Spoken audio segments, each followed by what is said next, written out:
How I Got Here, the inside stories of startups and innovation in travel and transportation, with your hosts, PhocusWire's Kevin May and Mozio's David Litwak.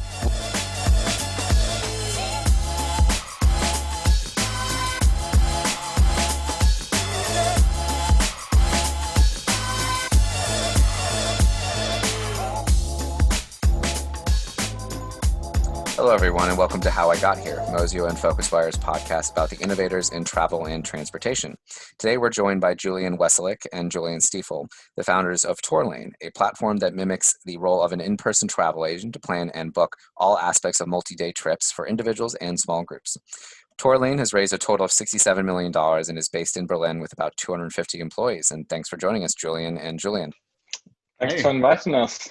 Yeah, so we like to start off every one of these the same way for us to ask you how you got here. And I want to also note that this is the first, as Kevin said earlier, first time we've had two founders on at the same time. So really looking forward to getting a perspective from both of you, straight from the lion's mouth. So turn it over to you guys. Cool. Yeah, thanks for having us. We make it easy. Both of us are called Julian, and the two of us, we know each other for quite some time. We grew up together in a small city in the south of Germany called Heidelberg, and I think there were like two parts that always connected us. First, there was the love and interest for entrepreneurship, and then the second was the love for travel. And I myself, for example, I lived in South America for a few years, and throughout this time, I traveled basically all over South America. And the one thing that we, like, throughout our trips always realized was like how difficult it actually is to plan individual tours. So there are two ways on how individual trips are planned and booked today. The first is you go to a travel agent, and usually what you get is a good consultation. However, mostly it's around prepackaged tours. So there's not a lot of individuality. And the other option is to go online and to start booking your trip through all the different internet websites out there. And on average, a traveler that is booking a trip online visits up to 40 websites. So it's quite some hassle. And throughout our travels, we saw this problem and we wanted to solve it. And this is how we came up with the idea of Tourlane. So basically, we wanted to combine the best out of both worlds. The consultation and the expertise of a travel agent, and then combine that with the ease and the speed of an online service. And this is how we started. We founded Tourlane in 2016. We had multiple at the beginning. We tested a lot of iterations, and actually nobody at the beginning, also nobody wanted to fund us.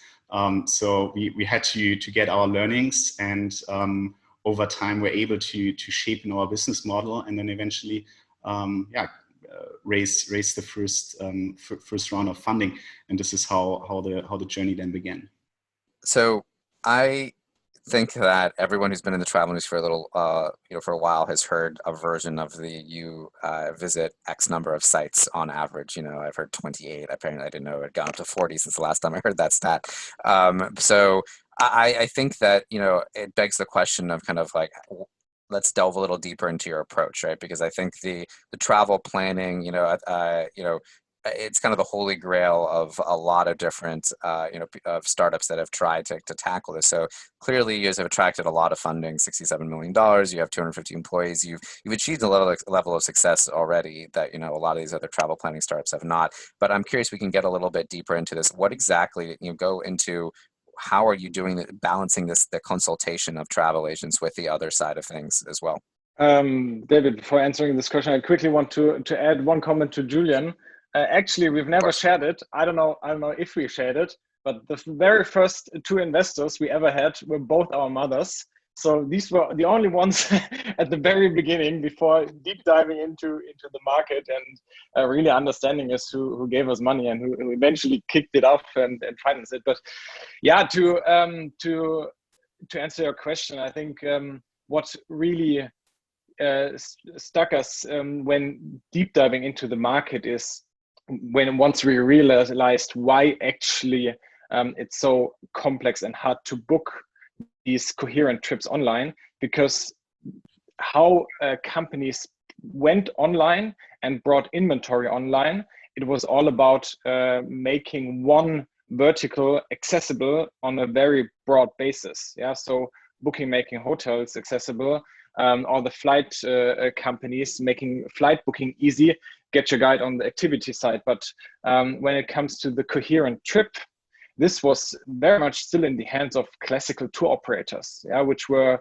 founded some 20, 30, 40 years ago, where the market structure until today, it's very much a pre-internet market structure, yeah, where you have offline tour operators, where you have DMCs, where you have travel agencies, and lots of players involved with very few digitization. So when we start basically selling the first trips ourselves, we realized there seems to be no better way currently than sending Excel sheets around the world, pricing with no live availabilities. And I think this is when Julian and me really got the huge and enormous potential out of this market and the segment by really involving technology and building the tech to digitize this inventory and build coherent trips, and a company that can sell the coherent trip right from the beginning. And it's in our DNA. And we are not just a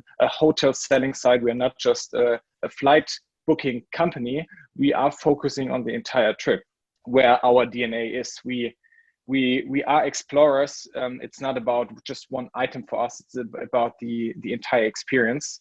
And that's when we realize the full potential of what we are doing, and actually also the reason why it's so hard to book the coherent trip online, because it's simply not online. So let me push you a little bit on that. So one of our first ever guests was Aaron Gow, who founded Silver Whale, and he talked about there's two different types of businesses: fix it and disrupt it businesses. And most businesses in travel are fix it businesses, but occasionally you get one like an Uber or something like that throws out the entire existing stack. So my question to you, I want to reframe this a little bit. Are you guys building a fix it business, meaning tools for existing travel agents with existing businesses, and saying, well, look, you're sending Excel spreadsheets back and forth, and you're mostly offline, and you use green screens and send emails to DMCs, and here we're going to put that all in one place and bring them on board? Or are you starting your own vertical travel agency basically to do the comprehensive trip?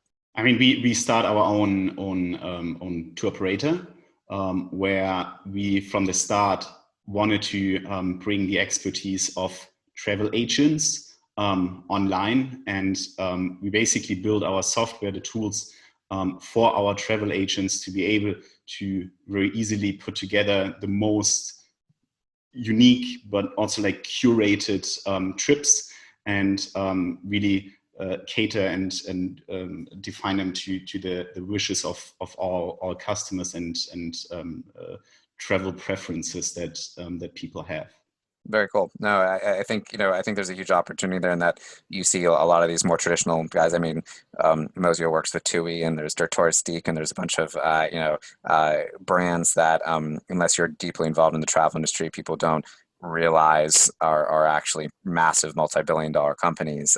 But you're right, most of them are trying to figure out how to upgrade their tech stacks right now, and it seems like you guys are kind of coming in from the outside and building an entirely new stack of vertically integrated. Is that a correct interpretation? Yes. Yeah, and it definitely helped that we don't have a history in tourism. Yeah, so we really took a fresh look at how it works and how it should work, and it was always driven from the customer perspective. Yeah, so we founded Tourlane because we wanted to fix a real problem from the customer perspective, which means for a company or us as a company disrupting an entire industry. So let's go back if we can then. So you've given us the kind of the overview of what the company is and what the kind of the vision is. Now, you said Julian at the beginning there. What do we call you? Julian W and Julian S? What's the easiest thing here? Not only have we got our first, as David said, our first co-founders on together, but you've both taken on the same name, which is fairly awkward for these kind of things. So Julian W, you said that you were friends growing up, right? What age did you two meet? We met at an age of 12, I think. 12, 13. Okay, right. So there's a lot of time between meeting as 12-year-olds and hanging out, and yes. then co-founding a fairly well-funded online travel brand. So how did that relationship, I'm always curious about co-founder relationships, and we've got one here that goes back to before you were teenagers. So tell us about how your relationship evolved to the extent through school that you actually realized that you could be business partners, because that's quite a leap, isn't it? From, I don't know, playing computer games as teenagers to starting a tech company. Yeah, and I think the clear answer is that it definitely evolved over time. Yeah, it wasn't that we made a pact in 2000 with 12 years. Hey, let's build this amazing travel company together. So like the Goonies or something like that. You know? Yes. So it evolved over time, and I mean, I myself, I studied in London. Afterwards, I joined Rocket Internet here in Berlin. Yeah. Where I was already in a very entrepreneurial space, and the relationship to Julian never broke up. Yeah, and Julian Julian, maybe you can take over quickly your background, so it's a little bit easier to understand where we come from and how we then eventually decided to found Tourlane. I mean, I also, before Tourlane, I founded my first company in 2010. This was back then out of university, together with a few friends, basically with the idea to build a peer-to-peer rental company, which eventually we sold to Airbnb when Airbnb wanted to expand and come to Europe. And this is how I got then into the tourism world, from a different angle, the accommodation side. But I helped then I helped Airbnb to scale and build up the online marketing here in Europe, and eventually also moved over to San Francisco to work out of HQ. And yeah, this is for me very like years in tourism, where of course I saw a lot, and also got a lot of insights in how the online tourism world works. Remind our listeners, what was the name of the company that you sold to Airbnb? It was called Akuleo, and it was, as mentioned, out of university, and then Airbnb wanting to go to Europe. Okay, so tell us about how you then, got to the point where you get on the phone to Julian and you say, Julian W, this is, I've just sold my company to Airbnb. How about kind of getting together and doing something else? How did that discussion kind of evolve from a discussion to launching Turlane? I mean, we were always in contact throughout like the years, and I mean, us going into the entrepreneurship world from different angles. Me with the foundation, like founding Akuleo, and Julian through like Rocket Internet. I mean, for us, it was clear, however, that at some point we wanted to found something together. This is like a passion of ours. It always was, and therefore it was for us a matter of rather when than if.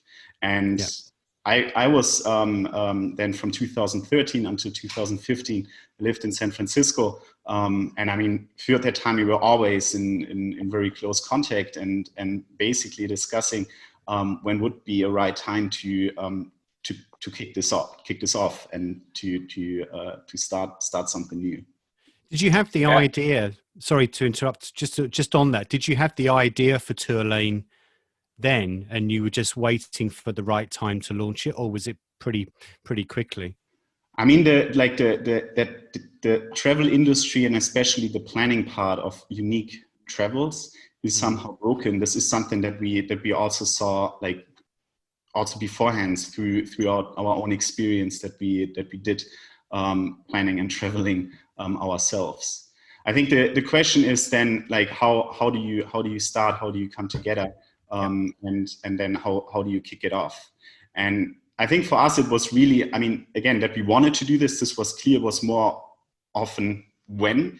And in 2015, we basically decided that we wanted to, I mean, quit our jobs and eventually start.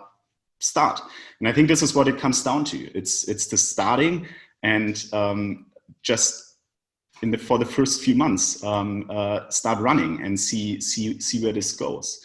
There were a lot of learnings that we did, and I mean, as mentioned, the first months were like iteration after iteration of how to go into this market and how to tackle it and also to understand it. But I think it really comes down to the you have to get started. And for us, this was in 2015.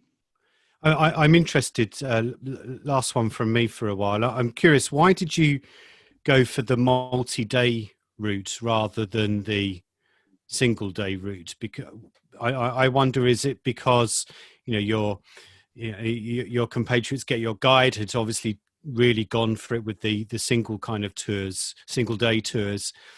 Is it because there was a gap on the multi-day tour side? Or was there another reason why you opted for that particular model? Definitely because there's a gap, and the gap we felt strongly when booking these trips ourselves. Yeah, so there's a big intrinsic motivation in fixing this problem, because going through all the pain that almost everyone knows when planning and booking their holidays online is a pain we also felt. So just a single experience booking, I think it's from the level of complexity something different. And what we've also realized, then ourselves, is just the problem we are able to solve in the multi-day tours market.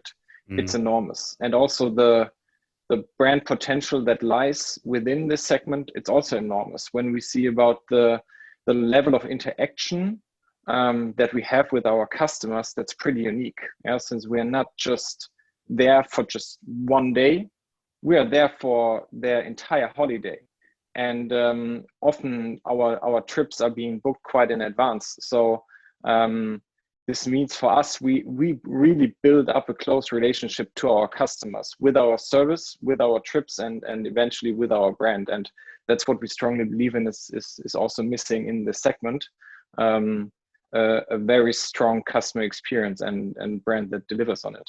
So I wanted to delve into maybe a little more philosophical side here. So I was kicking around some ideas a couple of weeks ago with friends about like the future of package tours, and I was saying right now it's mostly a flight plus a hotel and a transfer to a beach in Mallorca where someone lays on the beach for 5 days or something like that, right?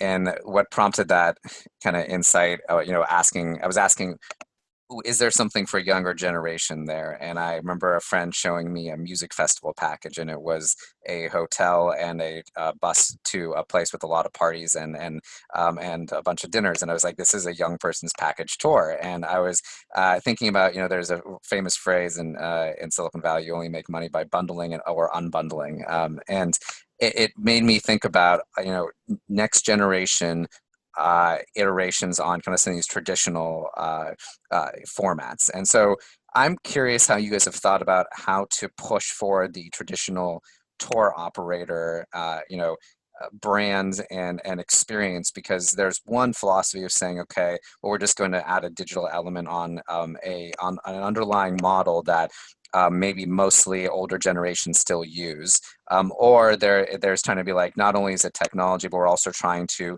have a different kind of approach to how we're doing these tour operator packages to engage a completely different generation. And I'd love if you could just maybe tell us a little about your philosophy on that.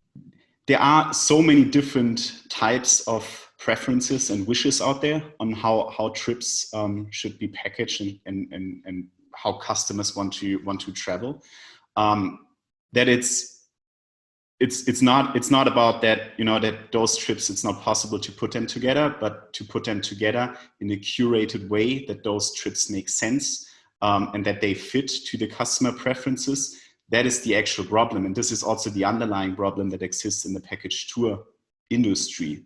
This is an infrastructure topic that so far a lot of supply has not been digitalized yet.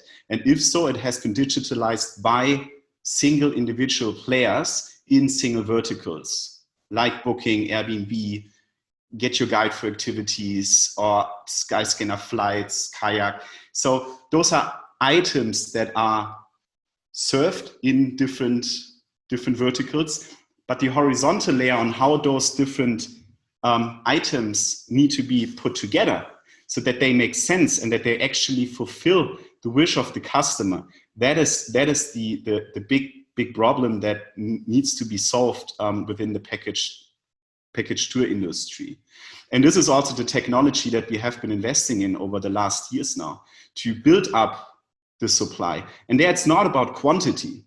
I think everyone can get quantity on their platform, and this is what you see on other OTAs, where it's really about the more supply you can onboard, then the more demand will come. And this is not our philosophy. Our philosophy is that we say we want to curate every aspect of the trip, and that means every item that we sell has been curated by us, and we then afterwards use our technology and all the knowledge that we have built up to package those tours depending on how the customers want. And yes, of course, this is also possible for trips with a concert and like different age groups. There are no limits. Again, once you have the technology in place to do that. So you guys are taking a much more kind of overarching, comprehensive view towards like being like, doesn't matter who you are, like, the ideas that were interesting. So like, have you guys thought about like a particular wedge in the industry that is a particular age group? Like, because there's no denying, right, that some of these more traditional like things, the reason why they'd be able to get away with being brand names that most people who are listening to this podcast probably haven't even heard of, is because, like they're probably catering to 40, 50 and 60-year-olds. They're not catering to the younger generation. So like, are you still targeting those 40, 50, 60-year-olds, or is the idea that you're going to at least try to target the younger generation? We target those 40, 50, 60-year-old, and we target the younger generation. I think to answer it differently, we don't see ourselves as a company standing for a certain type or group, of age. We see us as a company standing for a certain way of traveling and for a certain type of trip. So we stand for the tailor-made trip where you have really an explorational experience of a destination. And when you only want to book your one flight, your one hotel, and go to a festival, there's a better option than booking a Tourlane, because that's not a complex problem that is being solved. I think the complexity that lies within a segment is a 1, 2, 3 week holiday. And then we adapt to actually the group and the age, depending on the level of budget, the level of luxury, the level of also experiences you want to do on a trip. And this is what we do see differentiates between group ages. It's just how you want to travel, in what locations, in what accommodations, and what you want to experience. But the type of trip that unifies all Tourlane customers who go on a Tourlane, they want to really explore a country or countries, and not just go to a single location. And that's how we also have built our technology to be able to do so, with a lot of curation involved. So to Julian's point, it's not about getting a mass of inventory, it's getting the right inventory in, which also helps us in actually managing this complexity of inventory that exists in our segment. I suppose related to that is the consultants part of the company. So you actively encourage people to become consultants, travel consultants, or travel agents, as they used to be known. I mean, how have you gone about recruiting people to become consultants for Tourlane based on what you've said around the people that you're targeting? Because some consultants are very strong on, trips to the Caribbean or cruise trips or safaris and things like that. Have you taken a deliberate have you used a deliberate tactic for the types of consultants that you've brought in to work within the platform? Yeah, in general, you could say that we have a really multifaceted strategy in doing so, also to be able to scale it. Like, I think, first of all, the prerequisite is that every travel expert loves to travel and has been traveling. Then it's for us about finding the right expert for the right request. Yeah, this is where also technology comes into place, and training, onboarding our travel experts and giving them the opportunity to build up their expertise. So part of their job is actually to travel. Yeah, so we have sent our travel experts to destinations, to explore countries, to find hidden gems, and also to understand and learn. Yeah, of course, there are some who have traveled 100, 120 destinations, but not all. And part of what we are doing and how we see also the Tourlane travel experts is that it's also a group of experts and not a knowledge silo, every single expert, where we have built up an internal e-learning. Yeah, so for our experts, where we have different learning sessions about our inventory where we are selling, which is being feeded in from our experts on the trips before, from the learnings, even from customer experiences, and our dedicated travel product team that is the main team responsible for curating inventory. I'm always very curious about these types of services where you've brought in your own consultants, travel agents, experts, whatever, to kind of handle the selling process. But what kind of, I suppose you could put it, what kind of quality control mechanisms do you have in place just to make sure that they're giving out good advice, they're selling the right products to the right people, and their engagement with the customers? Because there are stories of these kind of things going very wrong. So how have you gone about making sure that they don't go wrong? I mean, there are now very specific, I think, options that you have as a company, to manage it on a certain level. I think for us, one of a very important metric is the customer net promoter score. So that we base on an agent basis, which is being for us then asked to customers on the consultation part, but then also on the traveling part. So just to make sure that we deliver on expectations, that we deliver on promises, I think is one of very, very important parts to build a sustainably good company and business. But part of quality control also is technology. Yeah, so our experts also have to have certain knowledge accessible, what is feasible, what is not feasible, that they only get curated inventory in their hands, so that we actually make sure everything that is being sold fulfills a certain quality standard, and making exactly this problem, what you were describing, also scalable. Yeah, and this is a topic which can be very operationally be done by asking the customer how the customer liked the consultation, the offers, and then the booking, but also much more broad when taking a curated perspective to travel, when bundling knowledge through our e-learning platform that we have created to make sure we fulfill to our quality standards and settings that we have set ourselves. Julian, if I could quickly follow up on that. So you mentioned earlier that you guys are like the horizontal layer on top of a lot of this kind of stuff. So is the idea that you plug into various verticals, let's say like Booking.com or Expedia for hotels and flights and stuff like that. I imagine though that there's a fair amount more than that. You're not just an aggregator that, with a step, process going through A, B, C, D, E. It sounds kind of like you alluded there earlier to saying, your travel experts travel a lot and they pass information back.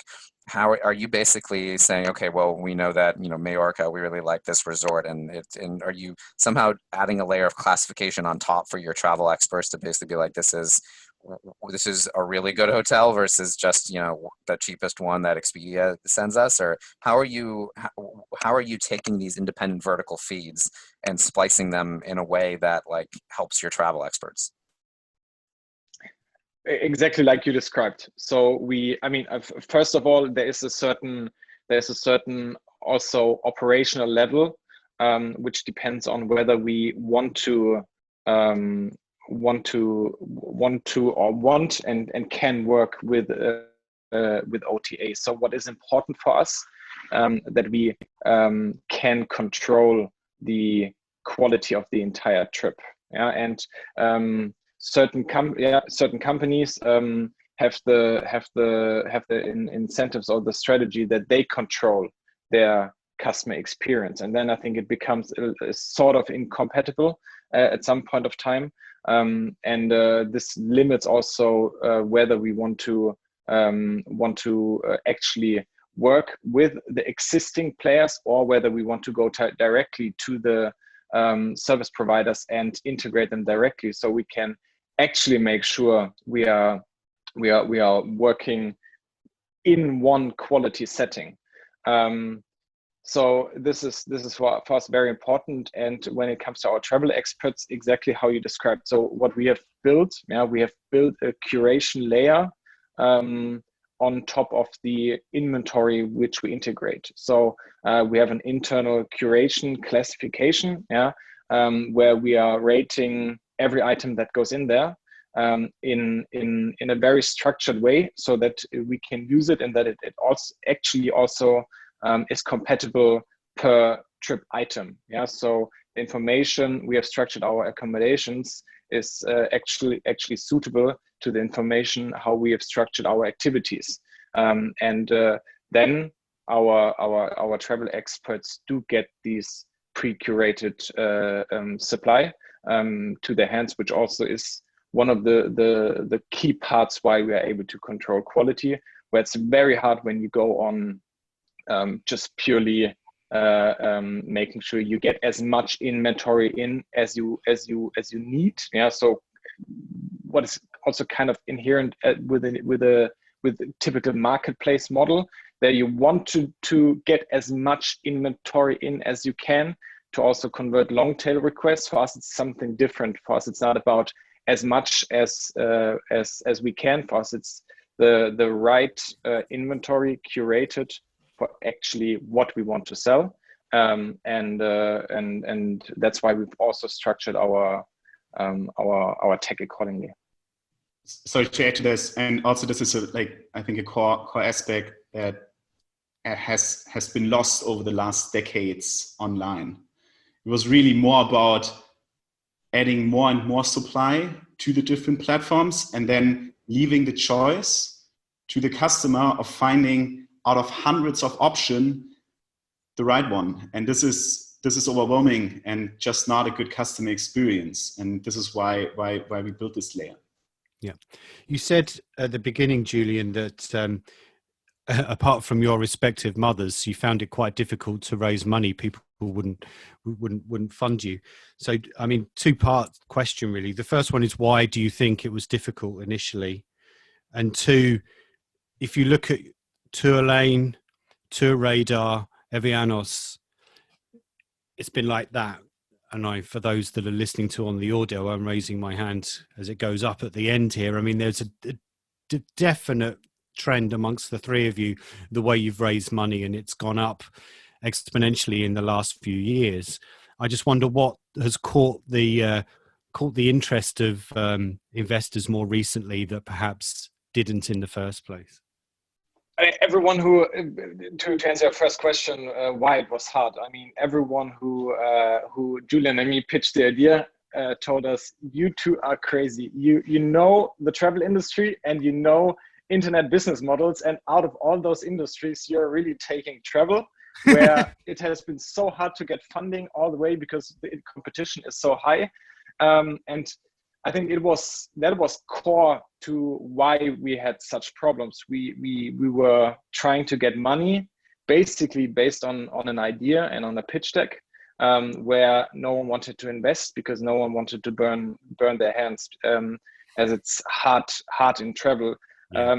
Competition is high, marketing is expensive. So being able to build a company that can grow and can also grow on profitable unit economics, I think it's something where investors rather say, okay, I'd rather want to have some proof before investing than just fundraising on a belief stage. And potentially in the US it's slightly different, but in Europe and particularly in Germany, who love numbers, this has been extremely difficult. So this is then what happened. Yeah, we closed a family and friends round. We were building up the first traction. Julian was building up the marketing. I was selling the first trip. So we were actually able to prove that there is a need out there, that we are hands-on to get a business up and running. And once we were able to show it, then everything shifted 180 degree. Because I think what has been in common, that many of the investors, or I would say all, understood the problem we would go after. But very few are so deep into the travel market that they would actually invest out of a pitch deck. And that's why we needed to first prove and get some numbers in before we then closed the round. And yeah, I think to some extent we were one of those drivers behind now recent fundings, and also with proving ourselves that that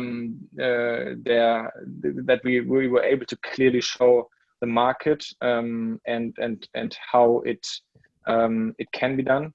And from a potential perspective, there has never been a doubt. Yeah, so all we see the size of the market. I think it's just a level of then execution. How do you execute and make a company founded in 2015 or 16 actually compete against those enormous players in the market? And this is what we were able to prove. Now you're co-chief executives, is that correct? Yeah. Yes. So this is the one that I'm really, if there's any question I want you to answer honestly, it's this one, right? So your co-CEOs, your co-founders, how do you decide who gets to, who decides the final decision? And I wonder, this is the framework for this, in that what happens if you disagree on something? I'm imagining some kind of elaborate game of rock, paper, scissors or something like that. If you've both completely disagree over the direction of a particular part of whatever it is you're working on in a day-to-day, how do you decide the right decision when you disagree? So I think one point that is very, very important is we don't believe in right or wrong decisions, because there's always something in between. Right. Yeah? Okay.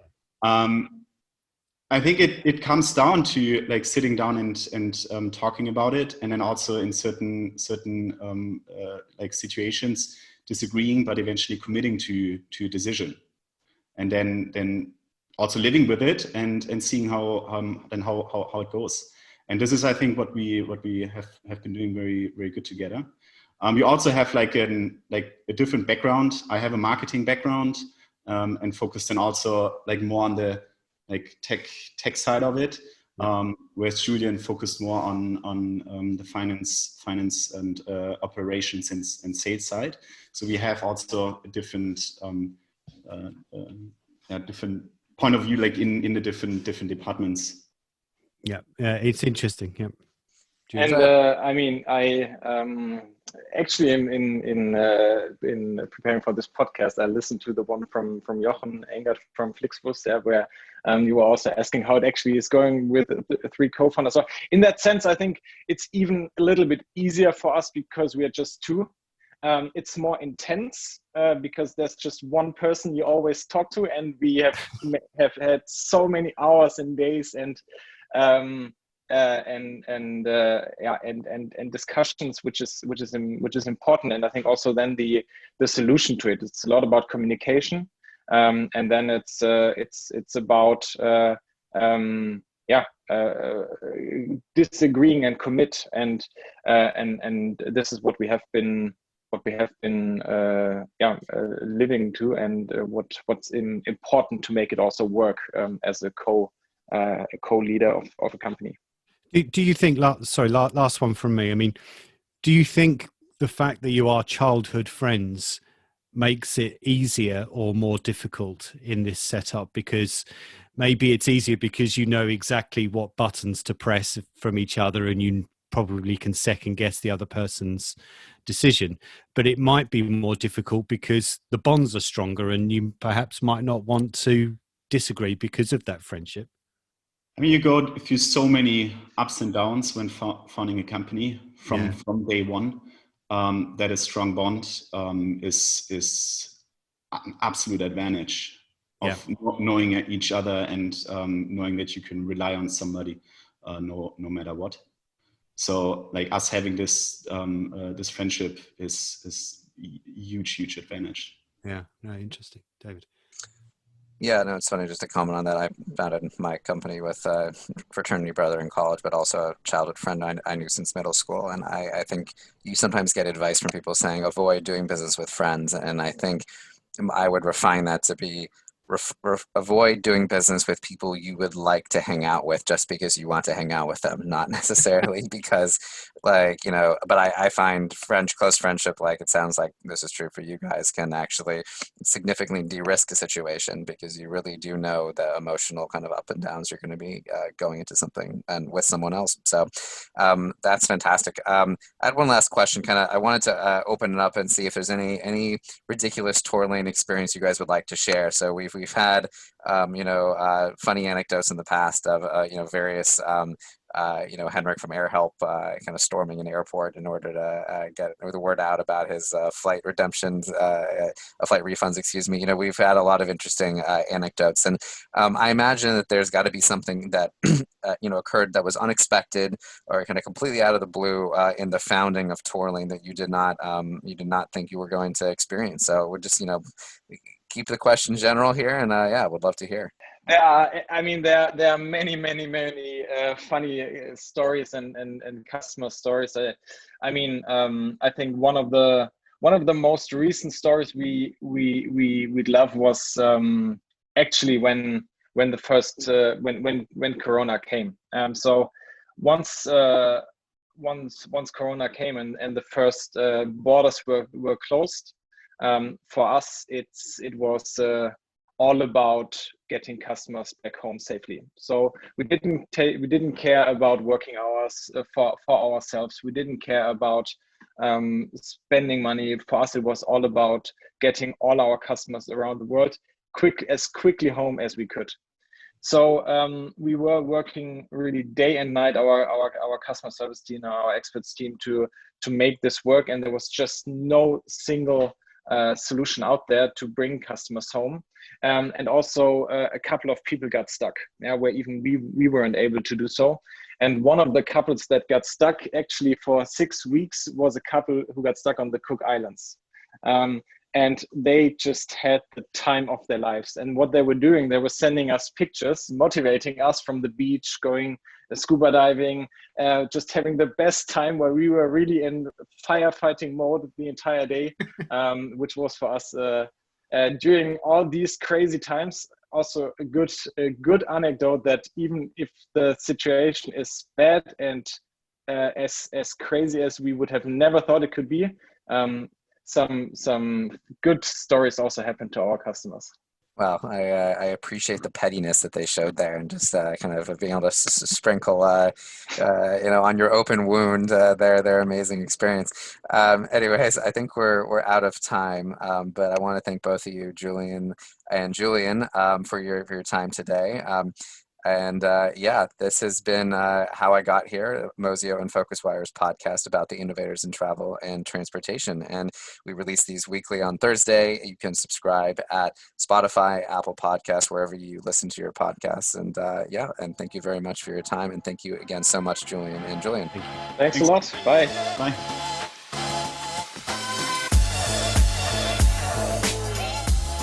Thanks for listening to the How I Got Here podcast. We'll be back next week with more insight stories behind startups and innovation in travel and transportation.